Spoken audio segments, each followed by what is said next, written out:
Welcome to mega debate. నా పేరు రహీం. ఆంధ్రప్రదేశ్ ప్రజలకు ముఖ్యంగా రకంగా చెప్పాలంటే ఇది ఒక తీపి కబురే.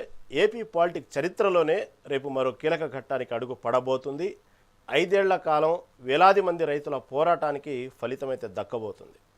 అమరావతికి అసెంబ్లీ వేదికగా ఒక క్లియర్ గుర్తింపు అయితే దక్కబోతుంది. రేపు అమరావతికి చట్టబద్ధత కల్పిస్తూ రేపు ప్రత్యేక అసెంబ్లీ సమావేశం జరగనుంది.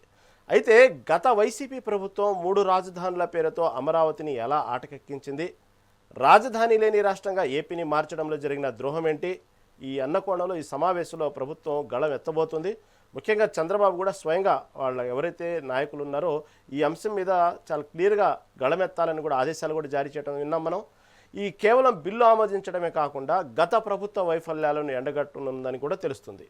ఈ నేపథ్యంలో అమరావతి భవిష్యత్తుపై రాష్ట్ర ప్రభుత్వం ఇవ్వబోతున్న భరోసా ఏంటి, గత ప్రభుత్వం చేసిన నిర్లక్ష్యం ఏంటి, ఇది ఇవాళ మెగా 90కి సంబంధించినటువంటి డిబేట్లో మనతో పాటు డిస్కస్ చేయడానికి సిద్ధంగా ఉన్నారు శ్రీ చలసాని నరేంద్ర గారు, ప్రముఖ విశ్లేషకులు, అదేవిధంగా బాలగురుస్వామి గారు, టీడీపీ అధికార ప్రతినిధి మనతో పాటు సిద్ధంగా ఉన్నారు. ముందుగా విశ్లేషకులు చలసాని నరేంద్ర గారి దగ్గరికి వెళ్దాం. నరేంద్ర గారు నమస్తే అండి. చెప్పండి నరేంద్ర గారు, విన్నారు కదా, ఎట్టకేలకు ఆంధ్రప్రదేశ్ రాష్ట్ర ప్రజలకు రాజధాని అమరావతి అయినప్పటికీ కూడా గతంలో జరిగినటువంటి వైసీపీ ప్రభుత్వంలో జరిగినటువంటి ఏదైతే 3 రాజధానుల అంశం కానివ్వండి, ఇప్పుడు కూటమి ప్రభుత్వం వచ్చిన తర్వాత శరవేగంగా అమరావతి పనులు జరుగుతున్నప్పటికీ కూడా దీనికి ఒక చట్టబద్ధత లేకుండా ఉంటే భవిష్యత్తులో మళ్ళీ ప్రమాదానికి వచ్చే ప్రమాదం జరగచ్చు అనేటువంటి ఊహాగానాల మధ్యన, ఎందుకంటే అధికారం శాసనం కాదు కాబట్టి ఇప్పుడు చట్టబద్ధత కల్పించబోతున్నారు. గతంలో జరిగిన తప్పు ఇదే కాబట్టి ఈ చట్టబద్ధత గురించి ఓవరాల్గా ఏమంటారు నరేంద్ర గారు? ఆంధ్రప్రదేశ్ ఏర్పడి రాష్ట్ర విభజన జరిగిన తర్వాత ఇప్పటి వరకు కూడా ఈ అంశాన్ని ఏ విధంగా అయినా సరే ప్రభుత్వ నిర్లక్ష్యం కావచ్చు, లోటుపాట్లు కావచ్చు, పరిపాలన పరమైనటువంటి సరైన అవగాహన లేకపోవడం కావచ్చు, ఇది ఒక సమస్యగా తయారైంది. 2014లో సిఐడి చట్టాన్ని ఆంధ్రప్రదేశ్ అసెంబ్లీ ఆమోదించినప్పుడే దాంట్లో అమరావతి అని ఒక పదం చేర్చుంటే ఇప్పుడు దాకా ఉండేది కాదు. తర్వాత 3 రాజధానులు అన్నప్పుడు ఈ విషయం మీద ఇప్పటివరకు కూడా అధికారికంగా చట్టబద్ధంగా అమరావతి రాజధానిగా లేకపోవడానికి కారణం ఎవరు? ఇది కేవలం ఒక జగన్మోహన్ రెడ్డి ప్రభుత్వం ఇదే కాదు, ఇది మొత్తం ప్రభుత్వం ఒక ఉదాసీన వైఖరి ఈ విషయంలో, రాజధాని విషయంలో కేవలము ఒక లేనిపోయిన దీని ఒక రాజకీయాల ప్రధాన అంశాల నుంచి ప్రజల యొక్క దృష్టి మళ్లించడం కోసం 2 ప్రభుత్వాలు కూడా వేరే వేరే అంశాలు చేస్తూ ఈనాడు ఇప్పుడు కూడా 14 ఏళ్ళు అయినా కూడా అక్కడ రాజధాని ఇంకా ఒక స్వరూపం ఇవ్వలేకపోవటం అనేది నిజంగా చాలా దురదృష్టకరమైన అంశం. ఇది ఇప్పుడు మన జగన్మోహన్ రెడ్డి గారు 3 రాజధానులు అన్నప్పుడే ఈ సమస్య వచ్చింది. అప్పుడే సరే ఇప్పుడు అధికారంలోకి వచ్చి కూడా 2 సంవత్సరాలు దాటింది ప్రస్తుత ప్రభుత్వం. 2 సంవత్సరాల నుంచి ఢిల్లీ వెళ్ళి ప్రధానమంత్రికి, హోంమంత్రికి ఈ విషయం మీద వినతి పత్రాలు ఇస్తున్నారు. ముఖ్యమంత్రి ఇచ్చారు, ఇతర మంత్రులు ఇచ్చారు. అయినప్పుడు కూడా వాళ్ళు ఇదిగో అదిగో అన్నారు. వాళ్ళు అసెంబ్లీ తీర్మానాన్ని వాళ్ళు అడిగినట్లేరు, వీళ్ళు కూడా ఇచ్చినట్లేరు. చివరికి ఇప్పటికైనా సరే చేసిన పొరపాటుల్ని లేకపోతే లోపాలని సరిదిద్దుకునే ప్రయత్నం చేయటం మంచిది. మళ్ళీ ఈ విధంగా గతంలో ఆంధ్రప్రదేశ్ విభజన చట్టం, సిఆర్డే చట్టం అనేది రాష్ట్ర ప్రభుత్వం చేసిన చట్టం, అది అమరావతి. దానివలన అప్పుడే వాళ్ళు పార్లమెంట్లో కనుక దాన్ని కనుక ఆమోదం చేస్తుంటే అమరావతి అని పేరు చెప్పి ఇవాళ ఈ సమస్య వచ్చేది కాదు. ఇవాళ దాన్ని ఆ పొరపాటుని సర్దిద్దుకోవడం కోసం వాళ్ళ అసెంబ్లీ పాస్ చేసి తర్వాత మళ్ళీ పార్లమెంట్లో ఇది అంటే సిఆర్డిఏ చట్టం అనేది రాష్ట్ర ప్రభుత్వ చట్టం. సిఆర్డిఏ అనేది ఆ చట్టం రాజధానిగా అమరావతి గుర్తుని నిర్ణయించి తర్వాత చేసిన చట్టం అది. అమరావతి రాజధాని అభివృద్ధి కోసం చేసిన చట్టం అది. దానికి చట్టబద్ధత లేదనో అన్నటువంటి అనలేము మనం. అది చట్టబద్ధత ఇవ్వటం కోసమే ఆ చట్టాన్ని చేశారు. చేసిన తర్వాత కూడా దాంట్లో కేంద్ర పార్లమెంట్ చేయలేదు కాబట్టి దాన్ని మళ్ళీ జగన్మోహన్ రెడ్డి 3 రాజధానులుగా మార్చేయడంతో భవిష్యత్తులో ఏ ప్రభుత్వం వచ్చినా కూడా మళ్ళీ రాజధాని విషయంలో ఈ విధంగా ఇష్టం వచ్చాడు ఆటలాడకుండా, దాంతో ప్రజల ఎమోషన్స్తో ఆటలాడకుండా ఉంచడం కోసం, ఇటువంటి ప్రయత్నాలుగా చెక్ పెట్టడం కోసం ఇవాళ అసెంబ్లీ తీర్మానం పాస్ చేసి పార్లమెంట్లో ఆమోదింప చేసుకుంటుంటే ప్రయత్నం చేస్తున్నారు.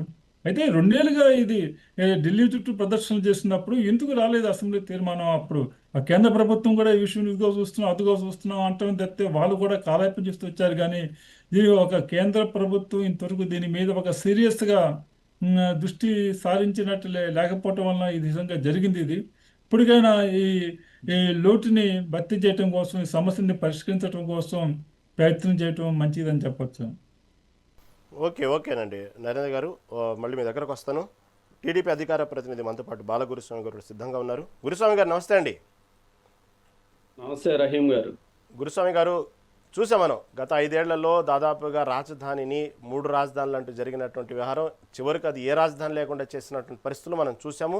కాకపోతే మీ పార్టీ కూడా ఈ రాజధాని విషయంలో గత 5 ఏళ్లలో సర్వనాశనం చేశారు. అమరావతిని ఎందుకు పనికి రాకుండా కట్టిన భవనాలు కానివ్వండి, అనేక విషయాల్లో చాలా ద్రోహం చేశారని చెప్పుకొని వస్తున్నారు. అంతవరకు బాగానే ఉంది. కాకపోతే అధికారం ఎప్పుడూ శాశ్వతం కాదు. అది నమ్మకం ఉండాలి, గెలుస్తామని నమ్మకం ఉండిద్ది, రాష్ట్ర అభివృద్ధి చేయాలనేటువంటి నమ్మకం, దానికి తగ్గట్టు అడుగులు ఉంటే కాదంటలేదు. కాబట్టి ఎప్పుడు ఎలా పరిణామాలు ఉంటాయి మనం చూసాం. 2014లో ఏ విధంగా టీడీపీ అధికారంలో వచ్చింది, వెంటనే మళ్ళీ వైసీపీ అధికారంలో వచ్చింది, మళ్ళీ టీడీపీ అధికారంలో వచ్చింది. కాబట్టి పరిస్థితులు ఎప్పుడు ఎలా మారుతాయో చెప్పలేం. మీరైనా ఇప్పటికైనా రాజధాని ఎప్పటిలోపు కంప్లీట్ చేస్తారు అనేటువంటి ఒక డెడ్ లైన్ పెట్టుకున్నారా? భవిష్యత్తులో ఎటువంటి ఇబ్బందులు లేకుండా జరుగుతున్నటువంటి పరిణామాలు ఏంటి? అసలు ఎప్పటిలో పూర్తి చేయాలని పార్టీ నిర్ణయించుకుంది, దాని తగ్గట్టు ఏం చేయబోతున్నారు? రహీం గారు, మీకు ప్యానెల్లో ఉన్న పెద్దలకు, మెగా 90 వీక్షకులకు ముందుగా నమస్కారాలు తెలియజేస్తున్నాను. 2014-19లో చంద్రబాబు నాయుడు గారు అమరావతి రాజధాని పెట్టాలి అన్నప్పుడు జగన్మోహన్ రెడ్డి గారు ఆ రోజు 30,000 ఎకరాలు పైబడి ఉండాలి, ఈ ప్రాంతంలో భూసేకరణ అనేది కష్టము అని చెప్పి ఆ రోజు మాట్లాడాడు. అంటే చంద్రబాబు నాయుడు గారి స్ట్రాటజీ, తెలివితేటల మీద ఇతనికి అవగాహన లేక చేయలేరు అనే ఆలోచనతోటి ఆ రోజు మాట్లాడారు అసెంబ్లీలో. కానీ చంద్రబాబు నాయుడు గారు 30,000 ఎకరాలు దాటి భూసేకరణ అనేది చేయడం జరిగింది. అక్కడి నుంచి ప్రధానమంత్రి నరేంద్ర మోడీ గారిని తీసుకొచ్చేసి యమునా నది నీళ్లు, ఢిల్లీ గడ్డ మీద ఉండే మట్టి అన్ని తీసుకొచ్చేసి ఇక్కడ పార్లమెంట్ నుంచి వచ్చి శంకుస్థాపన చేయడం చూసాం. కొన్ని డెవలప్మెంట్స్ అనేది తెలుగుదేశం పార్టీ హయాంలో చేయడం అనేది చూసాం.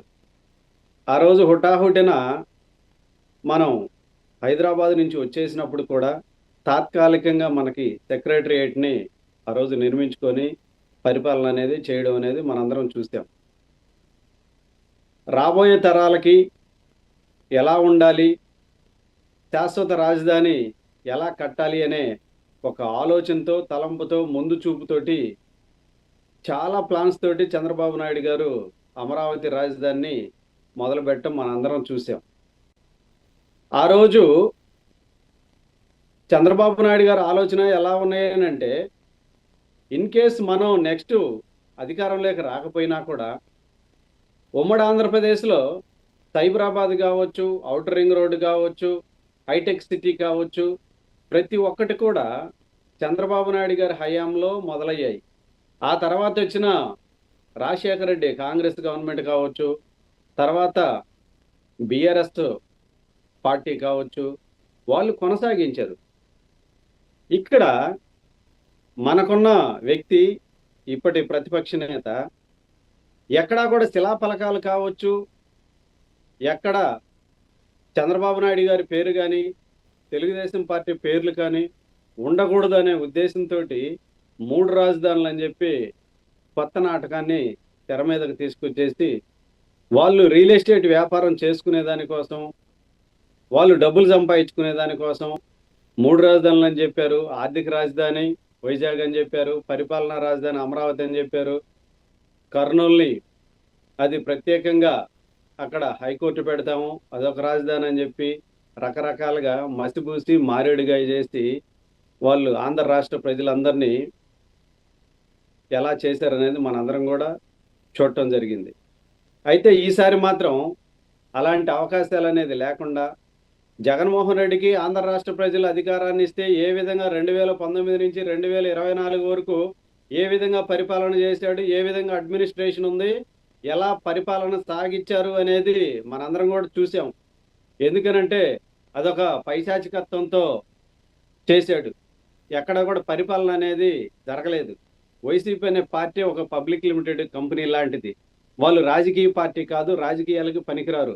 ఆంధ్ర రాష్ట్ర ప్రజలు 2019లో అధికారం ఇస్తే ఎలా చేశారనేది చూశారు కాబట్టి ఇక జగన్మోహన్ రెడ్డి గారు మళ్ళా వస్తారు అనేది కల, అది జరగని పని. అది కాసేపు ఇంకా పక్కన పెట్టేస్తే ఇంకా రాబోయే రోజుల్లో ఈ రాజధానిని డెవలప్మెంట్ విషయంలో కావచ్చు, ఏ విధంగా ముందుకు తీసుకెళ్ళాలి, ఏ విధంగా చేయాలనే ఒక ఆలోచనతోటి డెవలప్మెంట్ని ఎలా ముందుకు తీసుకెళ్ళాలి, 2029 ఎలక్షన్ లోపలే మనం అమరావతి రాజధానిని కంప్లీట్గా పూర్తి చేసుకొని మళ్ళా ఎలక్షన్కి వెళ్ళే విధంగా ఈరోజు తెలుగుదేశం పార్టీ కూటమి ప్రభుత్వం ముందుకు వస్తుంది. దానికి అనుగుణంగానే ఈరోజు చట్టబద్ధత అనేది కూడా చేయాల్సిన అవసరం ఉంది. ఇప్పుడు అత్యవసర సమావేశాన్ని కూడా ఏర్పాటు చేయడానికి ముఖ్య కారణం ఏంటంటే మనం ఇక్కడి నుంచి ఏ విధంగా ముందుకెళ్ళాలి, ఏ విధంగా చేయాలని ఒక ఆలోచనతోటి రేపు అత్యవసర సమావేశాన్ని కూడా ఏర్పాటు చేయడం జరిగింది. రేపు ఏమేం చెప్తారనేది కూడా మనం మార్నింగ్ చూడబోతా ఉన్నాం.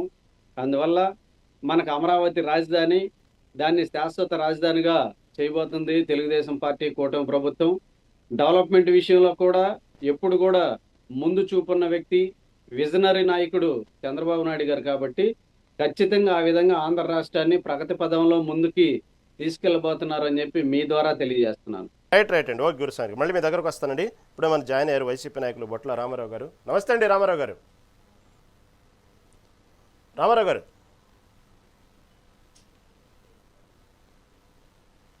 Right, okay. నరేంద్ర గారు, ఇక్కడ ఒక అంశం ఏంటంటే ప్రధానంగా మొదటి నుంచి కూడా ఎన్నికలకు ముందు వైసీపీ నాయకుడు, అప్పట్లో సరే మాజీ సీఎం కానివ్వండి, అప్పట్లో వైసీపీ నాయకుడిగా ఉన్నటువంటి జగన్మోహన్ రెడ్డి ఎన్నికల ముందు దాదాపుగా ఇటు అమరావతిలోనే నేను సొంత ఇల్లు కట్టుకుంటున్నాను అనేటువంటి ప్రకటన చేయడం కానివ్వండి, ఇటు అసెంబ్లీలో దానికి సంబంధించిన తీర్మానం వచ్చినప్పుడు అమరావతి రాజధానిగా అతను ఏకీభవించడం కానివ్వండి, ఇవన్నీ జరిగిన తర్వాత అధికారంలోకి వచ్చిన తర్వాత ఎందుకు 3 రాజధానుల అంశం వాస్తవంగా ఇది వైసీపీ వాళ్ళకి సంబంధించింది అయినప్పటికీ కూడా ఒక విశ్లేషణ అడుగుతున్నాను, ఎందుకు అంతగా అతను మైండ్ సెట్ మార్చుకోవడానికి కారణం ఏంది? ఎక్కిన వెంటనే కూల్చివేతతో మొదలు పెట్టడానికి ప్రధాన కారణం ఏంటి?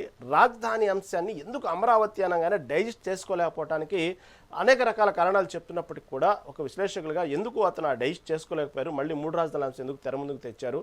ముందు ఎన్నికల ముందు ఒక మాట, ఎన్నికల తర్వాత మాట జరగటానికి అతనికి బాగా అన్డైజెషన్ అయినటువంటి విషయాలు ఏంటి, సంఘటనలు ఏంటి? అంటే రాజకీయ నాయకులు ప్రజలకి ఒక మాట చెప్పటం, అధికారంలోకి వచ్చిన మాట మార్చడం అనేది ఏ పార్టీ అయినా సరే, ఏ నాయకుడు అయినా సరే ఈ రోజుల్లో సర్వసాధారణం అయిపోయింది. వాటిని సీరియస్గా ఇవాళ ఆల్రెడీ ప్రజలు ఎన్నికల్లో తీర్పిచ్చారు. అయితే ఇవాళ ఇంకా జగన్మోహన్ రెడ్డి పేరుతో ఎంతకాలం వీళ్ళు ప్రజల్ని దృష్టి మళ్లించి తమ పరిపాలన గురించి చెప్పే గారు అంటే మాట మార్చడానికి గతంలో అతను అమరావతి రాజధాని కాకుండా వేరే రాజధాని పెట్టండి అని ప్రతిపాదించింది లేదు, లేదా దానికి సంబంధించి వ్యతిరేకించింది కూడా లేదు. అధికారం వచ్చిన తర్వాత మాట మార్చారు. అతను అధికారానికి ముందు ఓకే అన్నారు దానికి సంబంధించి.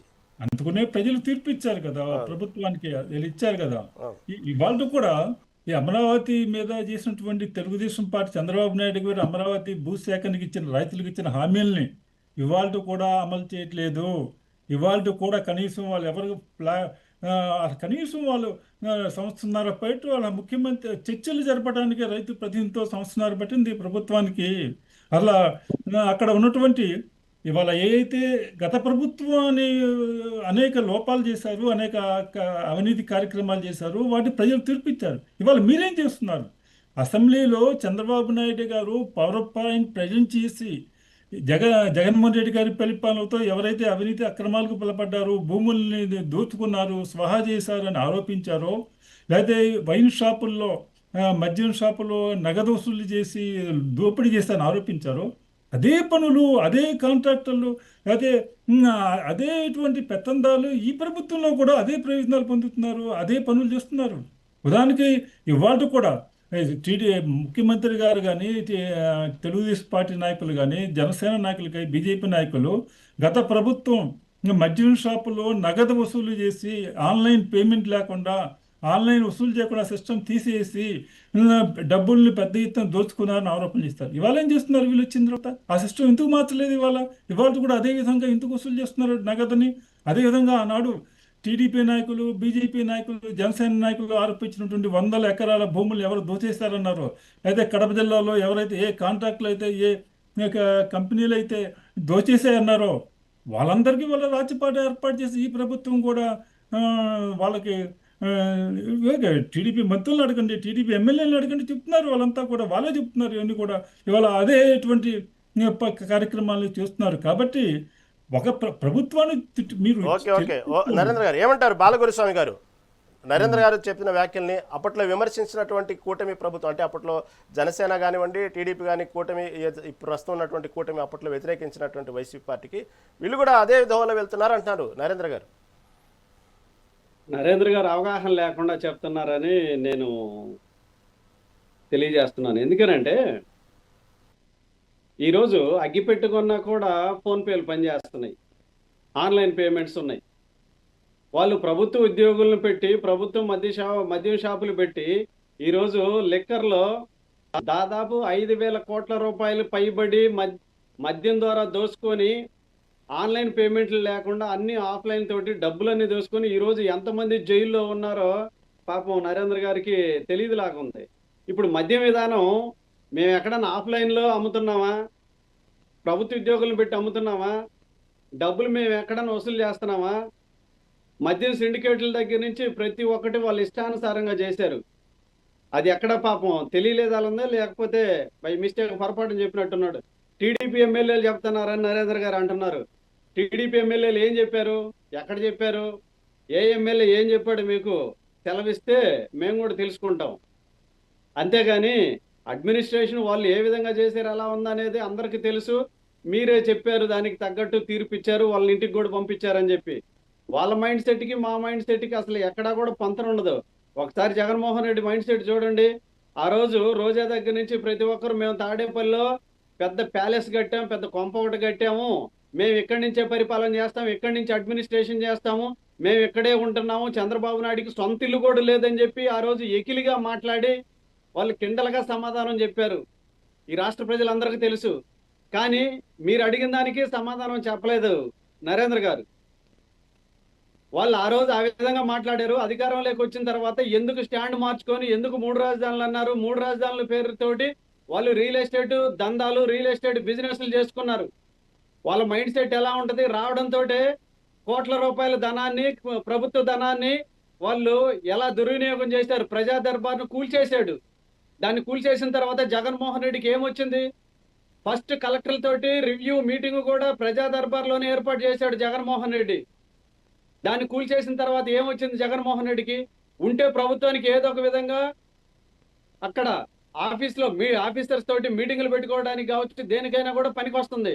నీకు నచ్చకపోతే వాడు మాకు అధికారులకు ఇచ్చేయి, నువ్వు పా మాకు, నువ్వు కూర్చో మాకు, నువ్వు వెళ్ళ మాకు, అంతేగాని దుర్వినియోగం చేయమని చెప్పి నీకు ఎవరు చెప్పారు?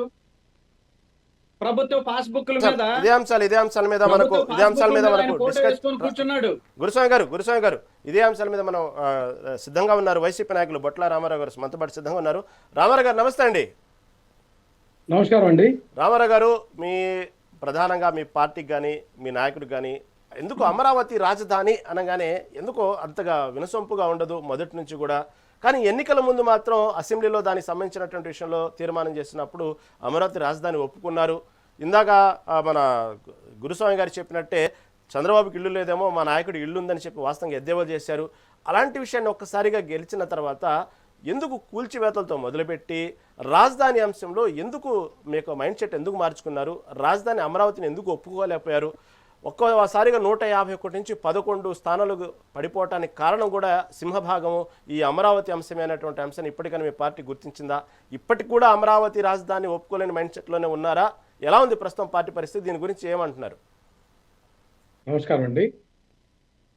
ముందుగా మీకు వీక్షకులకి ఏదైతే ప్యానల్ ప్రతినిధులందరూ కూడా నమస్కారం. ఇక్కడ మా నాయకుడు జగన్మోహన్ రెడ్డి గారు మొట్టమొదటి నుండి ఒక స్పష్టమైనటువంటి విధానంతో ఆయన ఉన్నటువంటి అంశం ఉంది. ఎందుకంటే అమరావతి రాజధాని అంశాన్ని ఆ రోజు అధికారంలో ఉన్నటువంటి చంద్రబాబు నాయుడు గారి సర్కారు ప్రతిపాదనను ప్రతిపక్షంగా ఖచ్చితంగా మేము మద్దతిస్తాము, అయితే దానికి సహేతుకమైనటువంటి విధానాన్ని అవలంబించాలనేటువంటి విధానంతో మేము కూడా ఆహ్వానించిన మాట వాస్తవం. అయితే ఇక్కడ జరిగింది ఏంటంటే ఓటుకు నోటు కేసులో ఎవరైతే చంద్రబాబు నాయుడు గారు కానీ ఇప్పుడున్నటువంటి ముఖ్యమంత్రి చంద్రబాబు నాయుడు గారు అనుచరులైనటువంటి రేవంత్ రెడ్డి గారు చేసినటువంటి విధానంతో ఆ రోజు రాజధాని హడావిడిగా ఏదైతే రాజధాని ప్రాంతంలో రాజధాని ప్రాంతం భూసేకరణ అంశంలో లోపభూయిష్టమైనటువంటి విధానం అయితేనేమి, అట్లాగే రాజధానికి సంబంధించినటువంటి అంశంలో తాత్కాలిక నిర్మాణాలు కట్టవలసినటువంటి అవసరం ఏంటి? 10 సంవత్సరాల పాటు హైదరాబాదును ఉమ్మడి రాజధానిగా రాష్ట్రాల పునర్విభజన చట్టం ప్రతిపాదిస్తే ఆ అవకాశాన్ని వినియోగించుకోకుండా అసలుకే ప్రజల మీద ఈ యొక్క నవ్యాంధ్రప్రదేశ్ అనే పేరే కానీ తెలంగాణ నుంచి మనము వేరుపడ్డాం తప్ప మనల నుంచి తెలంగాణ వేరుపడినటువంటి పరిస్థితి లేదు. టెక్నికల్గా మనకు అట్లా కనిపిస్తున్నా ఏదైతే తెలంగాణ ప్రత్యేక రాష్ట్రం ఏర్పడిందంటాం కానీ మనల్ని మన యొక్క హైదరాబాద్ నుంచి లేకపోతే ఉమ్మడి ఆంధ్రప్రదేశ్ రాజధాని నుంచి కూడా గెంటి వేసినటువంటి విధానాన్ని మరచి నేల విడిచి సాము చేస్తున్నటువంటి విధానాన్ని మేము ప్రశ్నించాం. ప్రజాధనాన్ని ఎందుకు మీరు ఈ విధంగా చేస్తున్నారు? ప్రజలు ఎందుకు మోసం చేస్తున్నారు? అట్లాగే స్వయం సమృద్ధి రాజధాని అని ప్రకటించినటువంటి చంద్రబాబు నాయుడు గారు ఆ రోజు సింగపూర్ టెక్నాలజీ తోటి ఫ్రీగా మనకు టెక్నాలజీ ఇస్తుంటే ఏదైతే ల్యాండ్ పూలింగ్ సిస్టమ్ ద్వారా 25% ప్లాట్స్ రైతులకు ఇచ్చి వాళ్ళకు అప్పటి వరకు కౌలిస్తూ సేమ్ టైం 25% ప్రభుత్వం వినియోగించుకునే విధంగా మిగతా 50%లో ఆ యొక్క డెవలప్మెంట్ యాక్టివిటీస్ కానీ దానికి సంబంధించినటువంటి రోడ్లకి వీటన్నిటికి వినియోగించాలనేటువంటి ప్రతిపాదన చెప్పినటువంటి వీళ్ళు తర్వాత చుట్టుపక్కల భూములన్నింటినీ కూడా తక్కువ కారు చౌకకి కొనడం, అట్లాగే డీకే ల్యాండ్స్ కూడా ఏదైతే పేదల యొక్క భూములను కూడా కారు చౌకకి వీళ్ళ యొక్క అనుయాయులు వీళ్ళ యొక్క పార్టీ వాళ్ళు కొట్టేసినటువంటి అంశం మనం చూస్తా ఉన్నాం. అట్లాగే మనం చూసాం ఇక్కడ ఇప్పుడు సరాసరి చూస్తే ఒక స్క్వేర్ ఫీట్ కి మనం 14,000-1500కి బ్రహ్మాండంగా కట్టుబడి చేసేటటువంటి వ్యవస్థ ఉంటే వీళ్ళు దాదాపు 7,500 రూపాయల దాకా తమ అనుయాయ రామారావు గారు ఒక మాట అక్కడ దానికి సంబంధించిన స్క్వేర్ ఫీట్ లేకపోతే అక్కడ జరిగిన అక్రమాలు లేకపోతే ల్యాండ్ పూలింగ్ లో ఎంత ఘోరంగా అవసరం లేకపోయినా కూడా 1000 ఎకరాలు తీసుకున్నారు, ఇవి కాదండి. అసలు అమరావతి రాజధాని అని ఒప్పుకున్న తర్వాత ఎందుకు 3 రాజధానుల అంశం ఎందుకు వెళ్ళారు? అమరావతిని ఎందుకు ఆ విధంగా నిర్దాక్షిణంగా ఎందుకు మధ్యలో వదిలేశారు? అమరావతి సంబంధించిన రైతులకు సంబంధించినటువంటి విషయంలో ఎందుకు మీరు శాపనార్థాలు తిన్నారు? ఈ విషయం మాట్లాడదామండి. దాంట్లో అన్యాయం జరిగిందా, ల్యాండ్ పూలింగ్ జరిగిందా, ఇవన్నీ ఏ విధంగా అక్రమాలు జరిగాయని తర్వాత మాట్లాడదాం. ఎందుకు మైండ్ సెట్ ఎందుకు మార్చుకున్నారు? అమరావతి రాజధాని కాకుండా ఎందుకు మార్చుకున్నారు? ఈ రోజు చట్టబద్ధత కలిగించాల్సినంత అవసరం ఎందుకు వచ్చింది? ఎందుకు దీని గురించి భవిష్యత్తులో కూడా గతంలో జరిగినటువంటి 5 సంవత్సరాలు జరిగినటువంటి విధ్వంసం మళ్ళీ జరగకూడదు అనేటువంటి విషయాన్ని కూటమి ప్రభుత్వం చెప్తున్నటికి కారణం ఎందుకు మీరు మైండ్ సెట్ మార్చుకున్నారు అమరావతి గురించి? ఇప్పుడు ఒక అంశం సార్, ఇక్కడ తెలుగుదేశం పార్టీ వాళ్ళ నాయకుడు చంద్రబాబు నాయుడు గారు 2 కళ్ళ సిద్ధాంతం 2 నాలుకల ద్వారా మనకు బయటపడింది. ఎందుకంటే రాష్ట్ర విభజనకు చీకట్లో లేఖలు ఇచ్చినటువంటి అంశం కూడా బయటపడినటువంటి అంశం, కానీ ఈ రాష్ట్రానికి అన్యాయం చేసినటువంటి అంశంలో వాస్తవాలు. అయితే మేము ఇక్కడ ప్రాంతీయ అసమానతలు రాకూడదు. ఇప్పుడు చంద్రబాబు నాయుడు గారు క్లెయిమ్ చేసుకుంటా ఉంటారు, హైదరాబాద్ అంతా నేనే డెవలప్ చేసి ఎవరు చేయలేదు అని చెప్తున్నాడు. మరి అటువంటి వ్యక్తి హైదరాబాద్ని వదులుకొని ప్రత్యేక రాష్ట్రానికి ఆయన సహకారం అందించేటటువంటి లేఖలను ఎందుకు ఇచ్చారు అనేటువంటి ప్రశ్నకి ఏమైనా ఆన్సర్ ఉందండి? వీళ్ళు అదేమంటే కిండల్ అని మాట్లాడతారు, రకరకాల బూతు భాషలు మాట్లాడతారు, కానీ వీళ్ళ ప్రతినిధులు వీళ్ళు ఆత్మవిమర్శ చేసుకోవాల్సినటువంటి ఆవశ్యకత ఉంది. ప్రజాధనాన్ని దుర్వినియోగం చేస్తున్నటువంటి విధానం ఉంది. మా యొక్క నాయకుడు జగన్మోహన్ రెడ్డి గారు అమరావతిని రాజధానిగా కాకుండా వేరేగా ఏం ప్రకటించలేదే. అయితే సైమల్టేనియస్ గా విశాఖపట్నాన్ని, కర్నూలును కూడా మనం డెవలప్ చేసుకోవాల్సినటువంటి ఆవశ్యకత ఉంది. తీర ప్రాంతం ఎక్కువ ఉంది. ఇది ఉంటే విశాఖపట్నం కొన్నటువంటి పరిస్థితుల్లో ఈ ట్రయాంగిల్ సర్క్యూట్ ని మనం డెవలప్ చేసుకోవాల్సినటువంటి ట్రయాంగిల్ క్యారిడార్ ను కూడా ఏర్పాటు చేసుకోవాల్సినటువంటి ఆవశ్యకతను నొక్కి చెప్పి ఆ విధంగా అడుగులు వేయడానికి ప్రణాళిక రచించాం. మీ ప్రణాళిక ఏంటండి? 2 సార్లు ప్రధానమంత్రి చేత మీరు ఓపెనింగ్ చేయించుకున్నారంటే మీ చిత్తశుద్ధి ఏంటి? ఈ రోజు అమరావతిని రాజధానిగా ప్రకటించాలి, కేంద్రం గుర్తించాలని చెప్పి దేహి అని అడుక్కోవడం ఏంటండి? మీరు ఈ యొక్క ఎన్డీఏ ప్రభుత్వం 2 దఫాలు మీరు వచ్చినటువంటి పరిస్థితి ఉంది. అసలు 2 సార్లు అమరావతి రాజధానికి శంకుస్థాపన చేయడంలో తప్పు కనిపించట్లేదా? ప్రజాధనం దుర్వినియోగం కనిపించట్లేదా? వీళ్ళ యొక్క అనాలోచిత విధానం కనిపించట్లేదా? ఇది కాకుండా మరలా 44,000 ఎకరాలు మరలా సేకరించాలి, సెకండ్ ఫేజ్, మరలా థర్డ్ ఫేజ్ కూడా ఉంటుంది. అసలు వీళ్ళ ఉద్దేశం ఏంటి? అమరావతి పేరుతోటి వ్యాపారం చేసుకుంటున్నారా, లేకపోతే వీళ్ళు ఏమన్నా ఈ యొక్క ప్రజలకు కట్టుబడి ఏదైతే ప్రజా రాజధాని నిర్మించాలని అటువంటి అంశం ఏమైనా ఉందా అనేటువంటి ఆలోచన ఎక్కడా కనిపించట్లేదు. అట్లాగే భూములు ఇచ్చినటువంటి రైతుల యొక్క కడుపు కొట్టారు, నోర్లు కొట్టినటువంటి పరిస్థితి ఉంది. వాళ్ళు కూడా ఈరోజు బండబూతులు తిడుతుంటే మొహం చాటేస్తున్నటువంటి పరిస్థితి ఉంది. మనం చూసాం వీళ్ళ యొక్క విధానం కూడా. ఏదైతే మింగన మెతుకు లేకపోయినా మీసాలకు సంపెంగ నూనె రాసుకుంటారనే సామెతగా అసలు 33,000 ఎకరాలకే దిక్కు లేకపోతే మరలా 44,000 ఎకరాలు అత్యాశ దండీల యొక్క వ్యాపార దృక్పథం, ధోరణి, ఇన్సైడర్ ట్రేడింగ్ కి అవకాశం ఉంది అనేటువంటి అంశం కనిపిస్తా ఉంది కదండి. భూదోపిడీతోటి దాన్ని ధనంగా మార్చుకునేటువంటి ఒక పెద్ద రియల్ ఎస్టేట్ వ్యాపారం ప్రభుత్వాన్ని అందులో మధ్యవర్తిగా వారధిగా చేసుకొని వీళ్ళు చేస్తున్నటువంటి విధానం కనిపిస్తా ఉంది కదండి. ఏమి స్వయం సమృద్ధి అన్నారు కదా, ఎందుకు ఈరోజు అప్పులు తీసుకొస్తున్నారు, ఓకే ఓకే ఎందుకు రామారావు గారు రాజధాని ఎందుకు ఓకే ఓకే చేస్తున్నారు అనేది మళ్ళీ మా యొక్క కంటెంట్ అండి. ఇంకొక అంశం సార్, ఇక్కడ చెప్పండి. వీళ్ళ యొక్క విధానం చూస్తుంటే మా నిర్ణయాలని ఏకీభవిస్తే వేరే పేర్లు పెడుతున్నారండి. ఈరోజు వైజాగ్ యొక్క అభివృద్ధి మా చేతల్లోనే మేమే చేస్తున్నాం అంటున్నారు.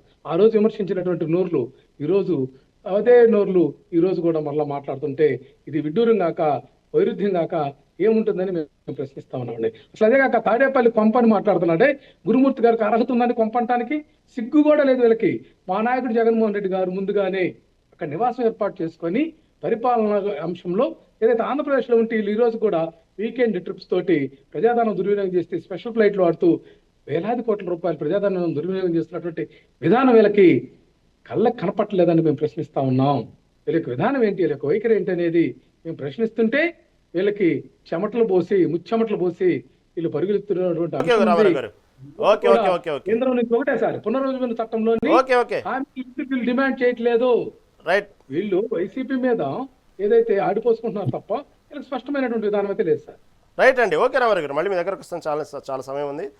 నరేంద్ర గారు, ఇక్కడ మొదటి నుంచి గతంలో కూడా ఇదే అంశం చట్టబద్ధత కలిగించే విషయంలో, రాజధాని విషయంలో అప్పట్లోనే, ఇప్పుడు ప్రస్తుతం డిప్యూటీ సీఎం పవన్ కళ్యాణ్, అప్పట్లో జనసేన నాయకుడు, దానికి సంబంధించినటువంటి విషయంలో రైతుల దగ్గర 1000 ఎకరాలు తీసుకోవటం ఎంతవరకు సబబు అంటూ అడుగుతూనే, సరే దానికంటే కూడా రేపు భవిష్యత్తులో ప్రభుత్వం, తెలుగుదేశం ప్రభుత్వం ఉన్నది, దానికి గ్యారెంటీ ఏంది, రేపటి రోజున ప్రభుత్వం మారొచ్చు, ఆ చట్టబద్ధత లేకపోతే ఎలా, ముందు ఆ రైతులకు చట్టబద్ధత కలిగించండి, లేకపోతే అన్యాయం అయిపోతారని చెప్పి అతను అప్పటికి ఉన్నటువంటి రాజకీయ పరిపక్వతనే ముందుగానే చెప్పినటువంటి అంశం చాలా రికార్డెడ్ క్లియర్గా ఉంది, మాట్లాడినటువంటి అంశం.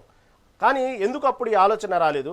తర్వాత ఇప్పుడు మన రామారావు గారు చెప్పినట్టు వాస్తవంగా అంత ఘోరమైనటువంటి రియల్ ఎస్టేట్ దందా నడుస్తుందా, అంత అక్కడ సంబంధించినటువంటి విషయంలో ప్రభుత్వం ఆ విధంగా ల్యాండ్ పూలింగ్ అంశంలో అనేక అక్రమాలకు తాగుందంటారా, ఏమంటారు? అసలు ఈ తెలుగు రాష్ట్రాల్లో ప్రభుత్వాన్ని నడిపిస్తుంది, పెత్తనం చేస్తుంది అంతా కూడా రియల్ ఎస్టేట్ వాళ్ళు, కాంట్రాక్టర్లు మాత్రం. ఎవరైనా సరే, వాళ్ళు ముఖ్యమంత్రులు ఎవరైనా, అధికారులు ఉన్న పార్టీలు ఎవరైనా కూడా వాళ్ళే కీలక పాత్ర వహిస్తున్నారు. వాళ్ళే చాలామంది ఎమ్మెల్యేలుగా, ఎంపీలుగా టికెట్లు పొందుతున్నారు. అది వేరే విషయం. ఇప్పుడు అమరావతి గురించి చాలా జరిగింది. దాని గురించి మనం ఇది వెనక్కి వెళ్ళి మళ్ళీ ఇప్పుడు 3 రాజధానులుగా చేయటం వల్ల వాళ్ళు కూడా, వాళ్ళ నాయకులు కూడా కొంతమంది మేము పొరపాటు చేసామని లోపాగా అంగీకరించారు వాళ్ళ ప్రజలకి. అవునవును అవును. అదే అది ఇప్పుడు అది చిన్న చిన్న ఇప్పుడు ఇస్తేటువంటి పార్టీ ఇంటర్వ్యూలు కూడా చాలా మంది నాయకులు, దాని గురించి కాకుండా అమరావతి చాలా రైతులకి, మంది చెప్తున్న అంశమే అది. ఇప్పుడు ఇంటర్వ్యూలు అమరావతి రైతులకి భూములు ఇచ్చిన రైతులకి ఇచ్చిన హామీలు ఏమి ఇచ్చాం, వాటికి అమలు మీద రైట్ రైట్ రైట్ ఎగ్జాక్ట్లీ. ప్రభుత్వం ముఖ్యంగా వాళ్ళకి న్యాయం చేసే విషయం ముందు చూడాలి. అసలు దానికి ప్రధాన ప్రాధాన్యత ఇవ్వకుండా, వాళ్ళకి న్యాయం చేయకుండా మిగతా ప్రైవేట్ వాళ్ళందరూ కూడా భూములు పెద్ద ఎత్తున పందారం చేస్తూ అది అంతా కూడా దాన్ని ఒక లివబుల్ సిటీగా అమరావతిని మార్చాలి. దాన్ని ఏదో ఒక కార్పొరేట్ సిటీగా కాకుండా ప్రజలు వచ్చి నివసించేటువంటి నగరంగా మార్చాలని చంద్రబాబు నాయుడు గారికి ఇంతకుముందే ముఖ్యమంత్రిగా ఉన్నప్పుడే చాలా మంది వెళ్ళి వ్యక్తిగతంగా కలిసి చెప్పారు. ఆయన అంతా కూడా అన్నారు, కానీ ఆ దిశలో పెద్దగా ప్రయత్నాలు ఇవాళ కూడా జరగట్లేదు. ముఖ్యంగా ఈ 2 ప్రభుత్వాలు కూడా ఒక రాజధాని, రాష్ట్ర విభజన చేసినప్పుడు రాజధాని నిర్మించేటువంటి బాధ్యత కేంద్ర ప్రభుత్వానికి. రాయపూర్లో రాజధాని ఉన్నప్పుడు దానికి అంతా మొత్తం ఖర్చు కేంద్ర ప్రభుత్వం పెట్టుకుంది.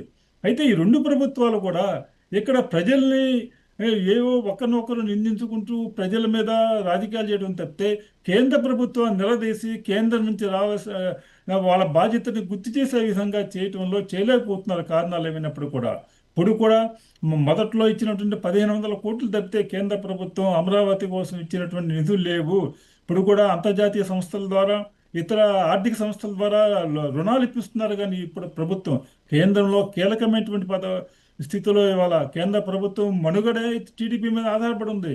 అలాంటి స్థితిలో ఉండి కూడా కేంద్రం నుంచి ఒత్తిడి చేసి నిలదీసి హక్కులు సాధించడం కోసం, అమరావతి రాజధాని నిర్మాణంలో కేంద్రం బాధ్యత పూర్తిగా వహించే విధంగా చేయటం కోసం చేయదర్శనం పూర్తి జరగలేదు. ఇవాళ ప్రత్యేక సమావేశం పెట్టి అసెంబ్లీ నిన్నటి వరకు బడ్జెట్ సమావేశాలు జరిగినాయి. మరి ఈ బిల్లు ఈ 2 ఏళ్ళకి ఎందుకు చేయలేదు బిల్లు? అది నేను చెప్పేది. అంటే వీళ్ళకి ఆలోచన ఏం జరుగుతుంది? కేంద్రంలో 2 సంవత్సరాల నుంచి తిరుగుతున్నారు. అమరావతి చట్టబద్ధ బిల్లు తెమ్మన్న పార్లమెంట్లో వాళ్ళు ఇదిగో అదిగో అని చేసి ఇవాళ చివరికి వాళ్ళు మీరు అసెంబ్లీ బిల్లు ఇస్తే కానీ చేయమని చెప్పినట్టున్నారు. అందుకని ఇప్పుడు హడావుడిగా చేస్తున్నారు. నేను చేయటంలో రాష్ట్ర ప్రభుత్వం ఈ విషయంలో చిత్తశుద్ధిలో ఉందే, దానికి కాదంటలేదు. రాష్ట్ర ప్రభుత్వం యొక్క నిజాయితీగానే అమరావతికి చట్టబద్ధ కల్పించడంలో దానికి లేదు. అయితే ఈ విషయంలో కేంద్రాన్ని ప్రధానమైనటువంటి సూత్రధారి, ప్రధానమైన బాధ్యత వహించవలసింది, ప్రధానమైనటువంటి నేరస్తురాలు కూడా కేంద్ర ప్రభుత్వం. ఆ కేంద్ర ప్రభుత్వాన్ని నిలదీసి మన రాష్ట్రానికి సంబంధించిన అంశాల మీద అటు గత జగన్మోహన్ రెడ్డి ప్రభుత్వం కానీ, చంద్రబాబు నాయుడు ప్రభుత్వం కానీ ఇక్కడ అసెంబ్లీ, ఇక్కడ రాష్ట్రంలో ఒకరినొకరు మీద ఆరోపణలు చేసుకోవడం తప్పితే రాష్ట్రానికి రావాల్సినటువంటి హక్కుల విషయంలో నిర్లక్ష్యం చేస్తున్నటువంటి, ఒక విధంగా వివక్షత చూపిస్తున్నటువంటి కేంద్ర ప్రభుత్వాన్ని పార్లమెంట్లో నిలదీయటంలో మాత్రం వీళ్ళెవరు ఉత్సాహం చూపట్లేదని చెప్పొచ్చు. గారు గురుస్వామి గారు, నరేంద్ర గారు చెప్పినట్టే వాస్తవంగా ఓకే, చట్టబద్ధత విషయంలో అందరూ స్వాగతించాల్సిందే. ఎందుకంటే భవిష్యత్తులో ఎవరున్నా మనకంటూ ఒక ఆంధ్రప్రదేశ్ రాజధాని అని చెప్పుకోవటానికి కూడా చట్టబద్ధత ఉంటే దానికి సంబంధించినటువంటి విషయంలో అందరూ అక్కడి నుంచి పరిపాలన విభాగం నడిచిద్ది, అంతవరకు బాగానే ఉంది. కాకపోతే నిజంగా నరేంద్ర గారు చెప్పినట్టు ఇప్పటి వరకు ప్రామిస్ చేసినటువంటి రైతులకు ఎంతవరకు న్యాయం చేశారు? టెండర్ల విషయం ఎందుకు గోప్యతగా ఉంచుతున్నారు? ఈ హడావుడి ఏంది? ఇప్పుడు వైసీపీ కూడా ఇదే ప్రశ్నిస్తుంది, ఏమంటారు? ఇక్కడ హడావుడి ఏమీ లేదు. రైతులకి చెప్పిన ప్రకారం వాళ్ళకి వాళ్ళ పర్సంటేజ్ ల్యాండ్ అనేది ఇవ్వడం జరుగుతుంది. చాలామందికి కూడా ఇప్పటికే ఇచ్చేసి ఉన్నాము. దీనికి చట్టబద్ధత కల్పించాలనే ఉద్దేశంతో మనం మీటింగ్ పెడుతున్నాం తప్పితే హడావుడిగా ఏదో కావాలని చేసాము అని చెప్పి వాళ్ళు అభియోగం మోపడం తప్ప వాళ్ళకి ఏం తెలియదు.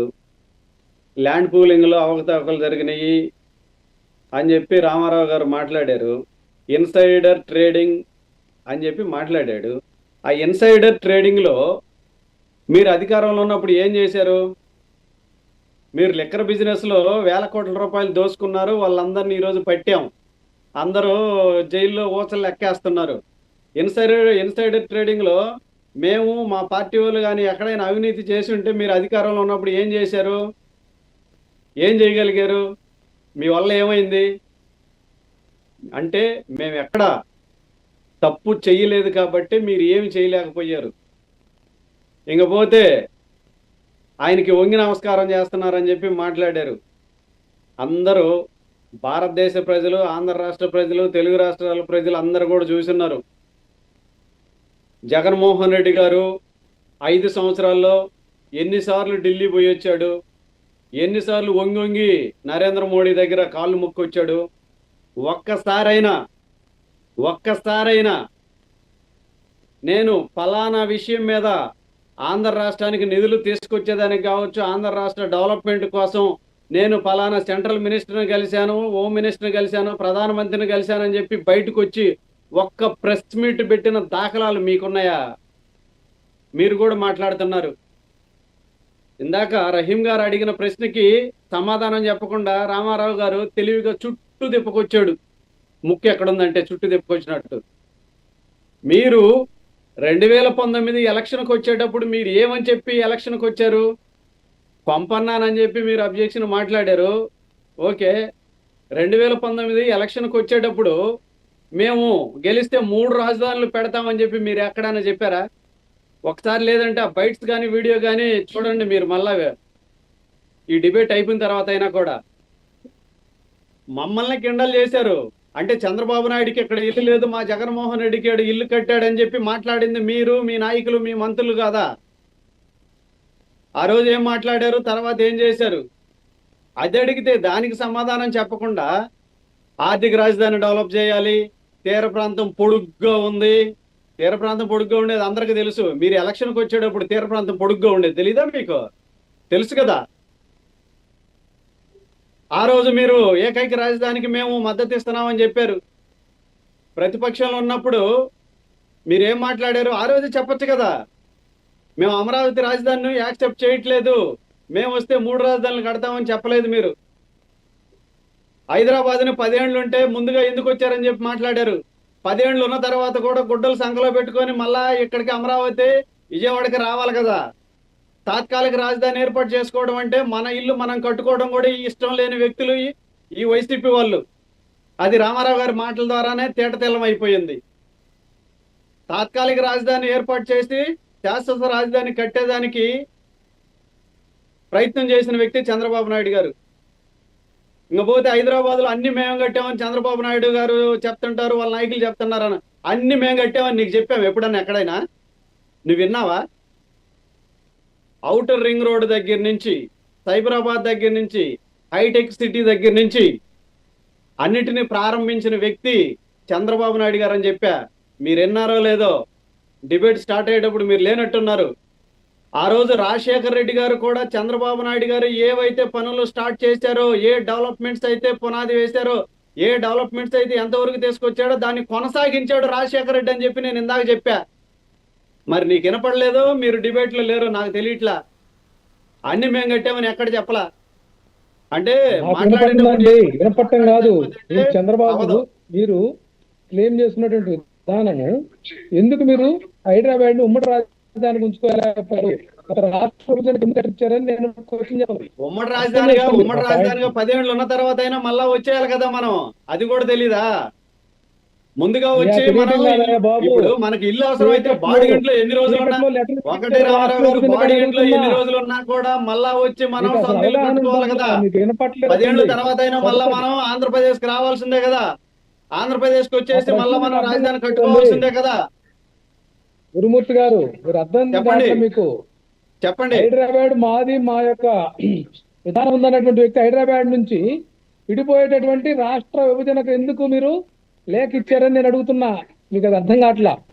రాష్ట్ర విభజనకే సూత్రధారి చంద్రబాబు నాయుడు గారు కదా అని అర్థం చేసుకోండి మీరు. రాష్ట్ర విభజన చంద్రబాబు నాయుడు గారు లెటర్ ఇస్తే అయిపోయిందా? లెటర్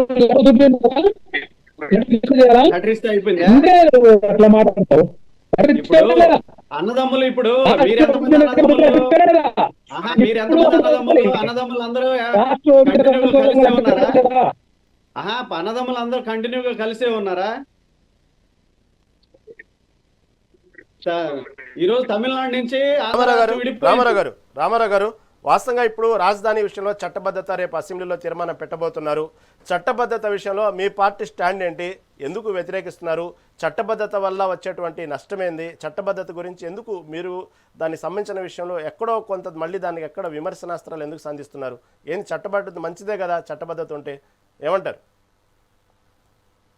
మేము అమరావతి రాజధాని అంశంలో ఎక్కడా వ్యతిరేకించలేదండి, ఎక్కడ వ్యతిరేకించమండి. కాకపోతే అమరావతి పేరుతో వీళ్ళకి దోపిడీ ఇష్టారీతిని జరుగుతుంది. స్వయం సమృద్ధి రాజధాని అని చెప్పి దాంట్లో వ్యాపారం చేస్తున్నారు. అట్లాగే అక్కడ కన్స్ట్రక్షన్ చేసేదానికి కూడా రమ్మారమ్మి 7,000 నుంచి దానికంటే పైచిలకు కాంట్రాక్టర్లకు మొట్ట చెప్తూ దాంట్లో కమిషన్లు వాటాలు పొందుతున్నారు. ఈ అంశాన్ని మేము వ్యతిరేకిస్తున్నాం తప్ప రాజధానిని వ్యతిరేకిస్తుంటే మా నాయకుడు జగన్మోహన్ రెడ్డి గారు నివాసం తీసుకుంటారండి. ఆ నివాసాన్ని కొంప అంటారు, కాసేపు ప్యాలెస్ అంటారు. వచ్చి చూడమండి, అది నివాసము. అర్థం కావట్లా. పంపు ప్యాలెస్ మీకు ఉంటే కానీ మాకు నివాసాలు ఉంటాయి. ఇలాంటి అడ్డగో భాష రామారావు గారు, మీ దగ్గర నెట్వర్క్ ప్రాబ్లం ఉంది. మీరు మంచి వాల్యుబుల్ మెసేజ్ ఇస్తున్నప్పటికీ కూడా సరిగా అర్థం కావట్లేదు. వాస్తవం కొంచెం నెట్వర్క్ ప్రాబ్లం ఉంది, ఒకసారి సరి చూసుకోండి. నరేంద్ర గారు, ఇక్కడ రేపు అసెంబ్లీలో ఏదైతే చట్టబద్ధత గురించి, అమరావతి రాజధాని చట్టబద్ధత గురించి అసెంబ్లీలో ప్రవేశపెట్టే విషయంలో ఎందుకు వైసీపీ వ్యతిరేకిస్తుందన్న అంశంతో పాటు వైసీపీ ప్రధానంగా చెప్తున్న విషయం అసెంబ్లీలో తీర్మానం పెట్టడం ఏంది? ఈ విషయాన్ని మండలిలో కూడా ప్రవేశపెట్టాలంటున్నారు. ఏంటి రెండింటికి తేడా ఏంటి? దాంట్లో ప్రవేశపెట్టడానికి ఎందుకు టీడీపీ వెనకాడుతూ ఉంది మండలిలో? ఏమంటారు? అసలు దానికి ఉన్నటువంటి వ్యత్యాసం ఏంది? ఇది సిఆర్డీఏ గతంలో సిఆర్డీఏ ఏర్పాటు చేసినప్పుడు అది 2 చోట్ల ఆమోదించారు.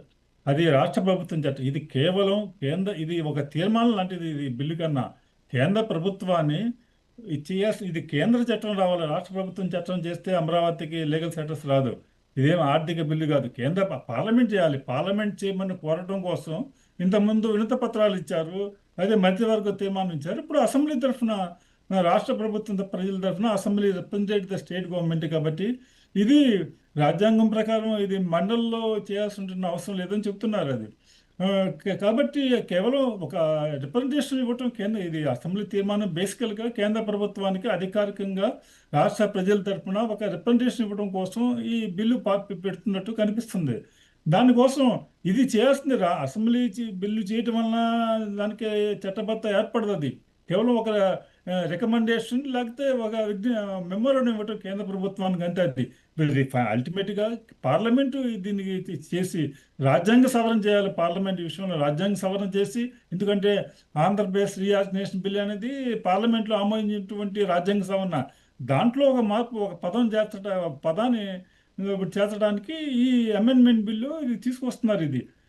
కాబట్టి ఇది కౌన్సిల్ అవసరం లేదని వాళ్ళు చెప్తున్నారు. మరి అది న్యాయబద్ధంగా ఇది న్యాయ నిపుణులు తెలుస్తారు. రేపు నిజంగా కౌన్సిల్ కూడా చేయాలి అంటే టీడీపీకి మెజార్టీ లేదు, దానివల్ల కష్టమని వీళ్ళు అవాయిడ్ చేస్తున్నారా? ఆ విధంగా చేస్తే పార్లమెంట్లో ఆ విధంగా నిజంగా చట్టబద్ధ ప్రకారం కౌన్సిల్లో కూడా చేయాల్సిన అవసరం ఉంటే న్యాయబద్ధంగా పార్లమెంట్ వాళ్ళు టేకప్ చేయదు కేంద్ర ప్రభుత్వం. కాబట్టి ఆ, అప్పుడు అవసరం లేదు. ఇది ఒక రికమెండేషన్ లాగా ఒక తీర్మానం చేస్తున్నారు కాబట్టి కౌన్సిల్ అవసరం లేదు అని చెప్తున్నారు. మరి అది న్యాయ నిపుణులు తేల్చాలి అది. ఓకే నాయన గారు. గురుస్వామి గారు, ఇక్కడ వైసీపీ చెప్తున్నట్టుగానే ఎందుకు అసెంబ్లీలో ఎందుకు తీర్మానం పెడుతున్నారు, మండలిలో ఎందుకు ప్రవేశపెట్టలేకపోతున్నారు, ఎందుకు దాని గురించి మండలిలో ప్రవేశపెట్టడానికి వచ్చినటువంటి అభ్యంతరం ఏంటి? దాంతోపాటు ఇప్పుడు కూటమి అధికారంలో ఉంది, వాస్తవంగా ఎన్డీఏలో మంచి పాత్ర పోషిస్తున్నారు, ఎన్డీఏలో సింహభాగం చంద్రబాబు నాయుడు, వాస్తవంగా సత్సంబంధాలు గతంతో పోలిస్తే 2014 కంటే ఇప్పుడు ఇంకా బాగా చక్కగా ఉన్నాయి. ఇలాంటి సమయంలో విభజన హామీలకు సంబంధించిన అంశాలు ఎందుకు గట్టిగా నిలదీయలేకపోతున్నారు? ఒక పక్క రాహుల్ గాంధీ కూడా అమరావతికి సమర్థించిన మాట మనకు తెలిసిందే, అందరూ సమర్థించిన విషయమే. ఎందుకు కేంద్రం మనకు ఇచ్చినటువంటి హామీల్ని నిలదీసే విషయంలో ఎందుకు గట్టిగా అడగలేకపోతుంది అంటే ఏమంటారు? కూటమి ప్రభుత్వాన్ని డబుల్ ఇంజిన్ సర్కార్ అని చెప్పి మేము చెప్తా ఉన్నాము.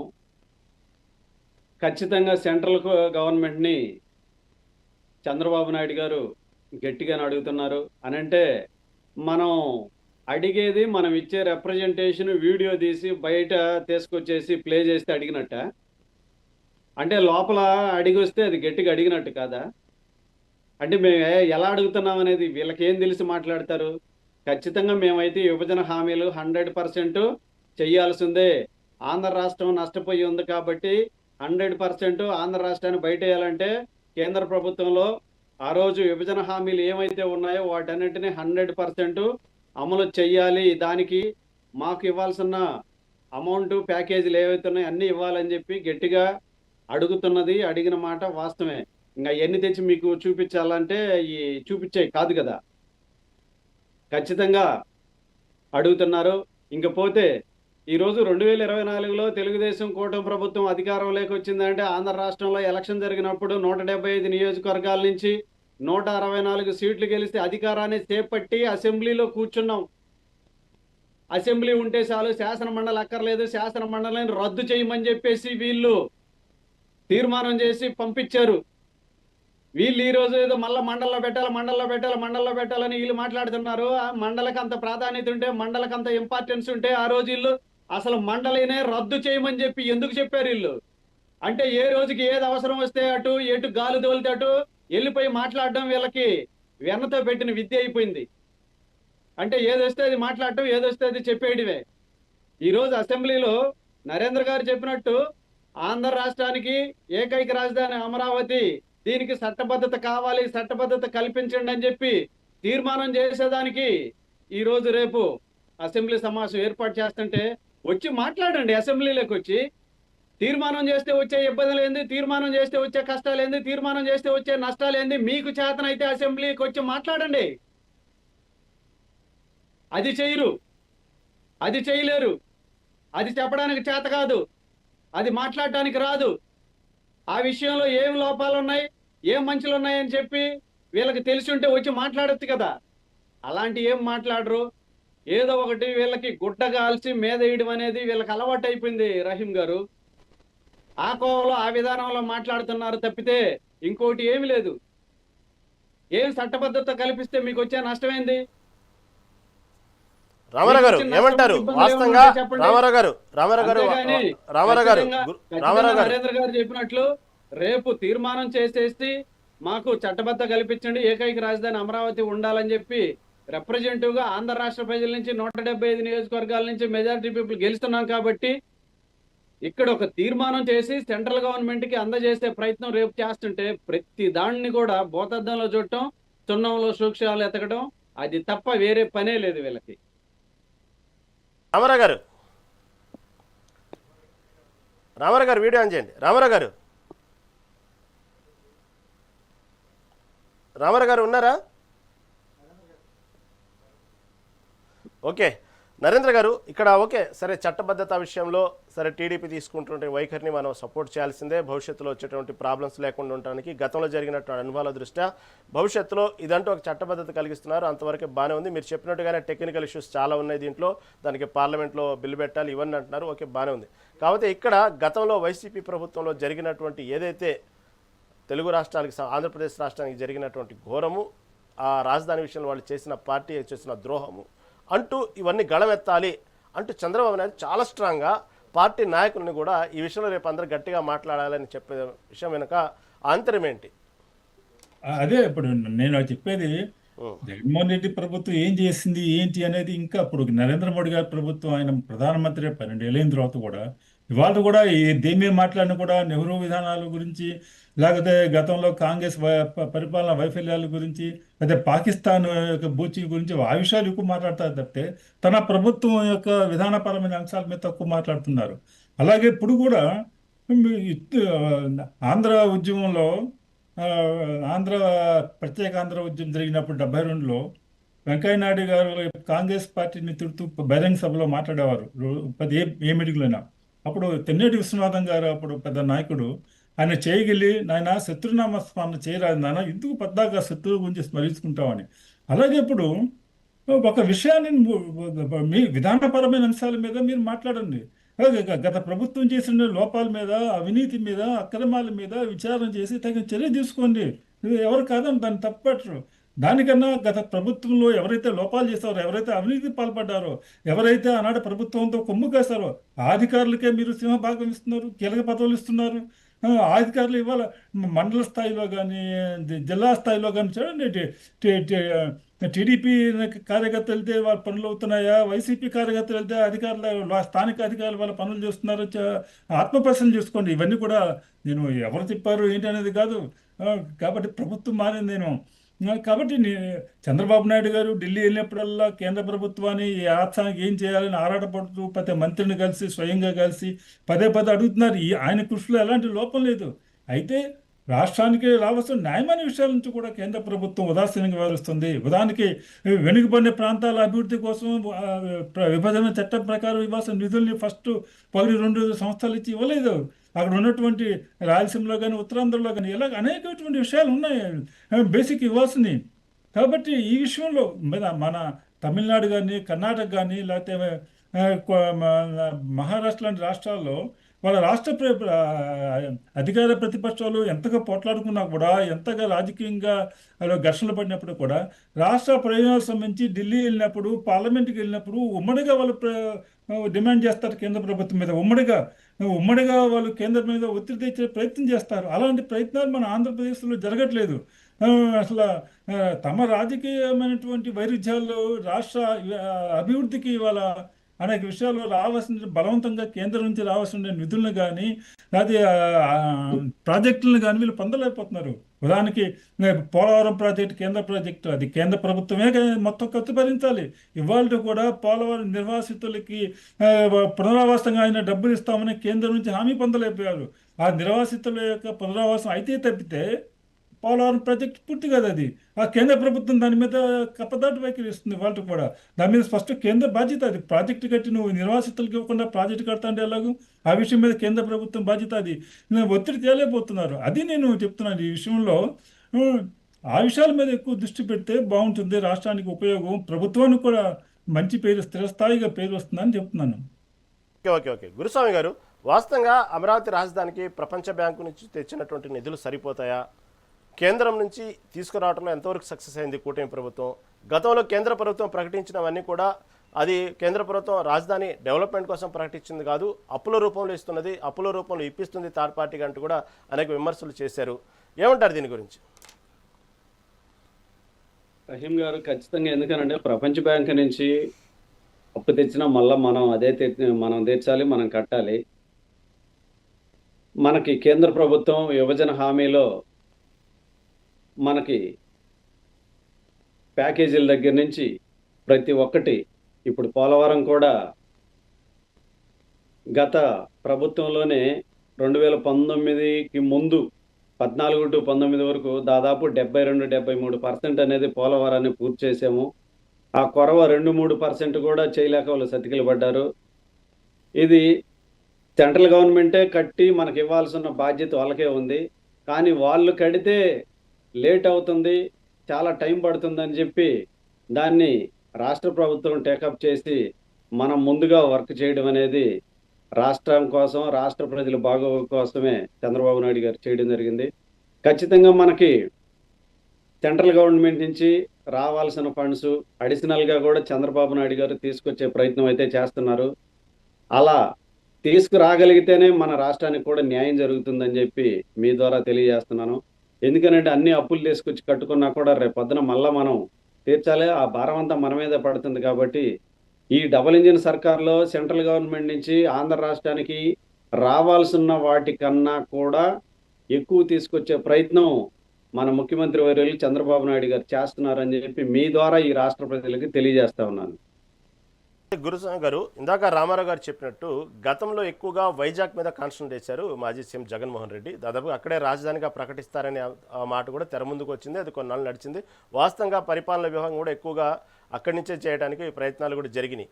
ఆ సమయంలో టీడీపీ పార్టీ అసలు ఆల్రెడీ డెవలప్ అయినటువంటి వైజాగ్ని వీళ్ళు కొత్తగా చేసేదేముంది అంటూ కూడా ఎద్దేవా చేసిన సందర్భాలు చూసాం. ఇప్పుడు ఓవరాల్గా కూటమి ప్రభుత్వం అధికారంలో వచ్చిన తర్వాత అనేక రకమైనటువంటి పారిశ్రామికవేత్తలను ఆహ్వానించడం కానివ్వండి, అనేక గూగుల్ లాంటి సంస్థలు రావడం కానివ్వండి, ఎక్కువగా మళ్ళీ వైజాగ్ చుట్టూ ఎందుకు తిరుగుతున్నారు అని ఇందాక కౌంటర్ వేయడం కూడా చూసామని బొట్ల రామారావు ఏమంటారు? వాళ్ళు వ్యాపారం చేసుకోవడానికి వైజాగ్ని ఎంచుకున్నారు. ఎందుకనంటే పోర్ట్ ఉంది, భూములు ఉన్నాయి, వాటన్నిటికీ ఎక్కువ వాల్యూ ఉంది.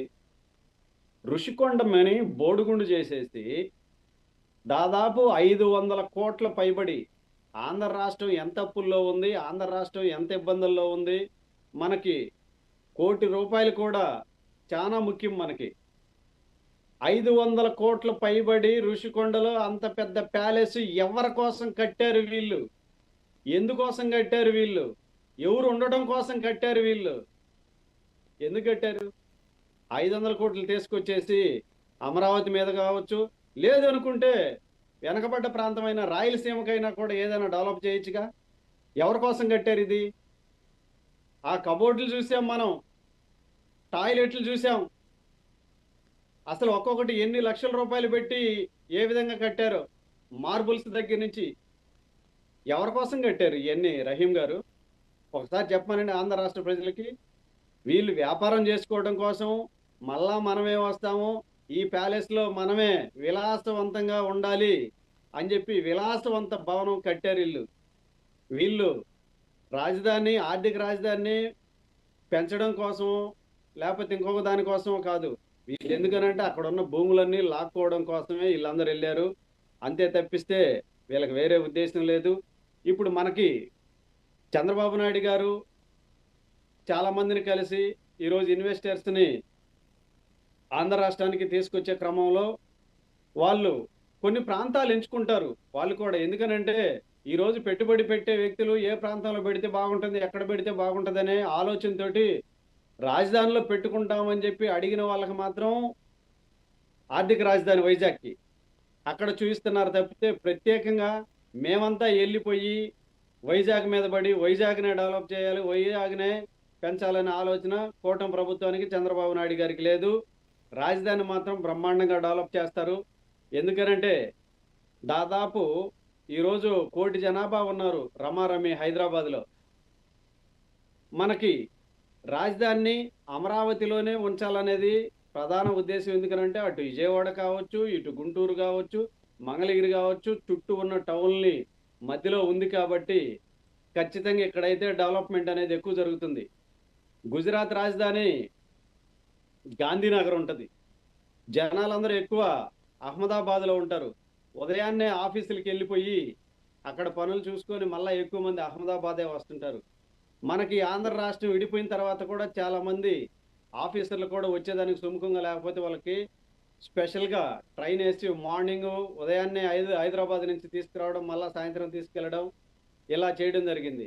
ఎందుకనంటే వాళ్ళకి అన్ని వసతులు మనం ఏర్పాటు చేయగలిగితే ఖచ్చితంగా ఇన్వెస్టర్లు అనే వాళ్ళు వస్తారు, డెవలప్మెంట్ అనేది జరుగుతుంది. కాబట్టి రాజధానిని డెవలప్ చేయాలనే ఉద్దేశంతో మళ్ళా పొరపాటును కూడా ఇంకొక వేలో వెళ్ళకూడదనే ఉద్దేశంతో రేపు ప్రధానంగా అసెంబ్లీ సమావేశాన్ని ఏర్పాటు చేశారు. అసెంబ్లీ సమావేశంలో కూడా తీర్మానం చేసి సెంట్రల్ గవర్నమెంట్కి పంపించి ఖచ్చితంగా మంచి రాజధాని అనేది కూటమి ప్రభుత్వం నిర్మించబోతుందని చెప్పి మీ ద్వారా తెలియజేస్తున్నాను. గురుస్వామి గారు, చర్చలో పాల్గొనేందుకు చలసాని నరేంద్ర గారికి, అదేవిధంగా బాలగురుస్వామి గారికి, అదేవిధంగా బొట్ల గారికి ధన్యవాదాలు తెలియజేసుకుంటూ, ఏదైనప్పటికీ కూడా ఆంధ్రప్రదేశ్ రాష్ట్ర రాజధాని మొదటి నుంచి ఈ అంశం రాష్ట్రం విడిపోయినప్పటి నుంచి కూడా రాజధాని అంశంలో అనేక విమర్శలు, ప్రతి విమర్శలు, ఎట్టకేలకు దానికి సంబంధించినటువంటి చట్టబద్ధత కలిగించే విషయంలో భవిష్యత్తులో రాజధాని అమరావతిగానే స్థిరపరిచే విధంగా చేస్తున్నటువంటి రేపు అసెంబ్లీలో చేపట్టేటువంటి తీర్మానం, ఆ తర్వాత దాని చట్టబద్ధత కలిగిస్తూ చేసేటువంటి క్రమంలో రేపు కూటమి ప్రభుత్వం చేస్తున్న ప్రయత్నాలు సక్సెస్ కావాలని కోరుకుంటూ, ఎందుకంటే ఆంధ్రప్రదేశ్ రాజధాని ఏది అనేటువంటి ప్రశ్నకు ఈరోజు కూడా సమాధానం లేదు కాబట్టి రేపటి నుంచి దీనికి వేసేటువంటి ఏదైతే చట్టబద్ధత మరిన్ని ముందుకు వెళ్ళి దాన్ని చట్టబద్ధత చేస్తూ రాజధాని అమరావతిగా ఉండాలనేదే ఆంధ్రప్రదేశ్ ప్రజల ఆకాంక్ష. ఇది ఈనాటి మెగా డిబేట్. చూస్తూనే ఉండండి మెగా9 టీవీ.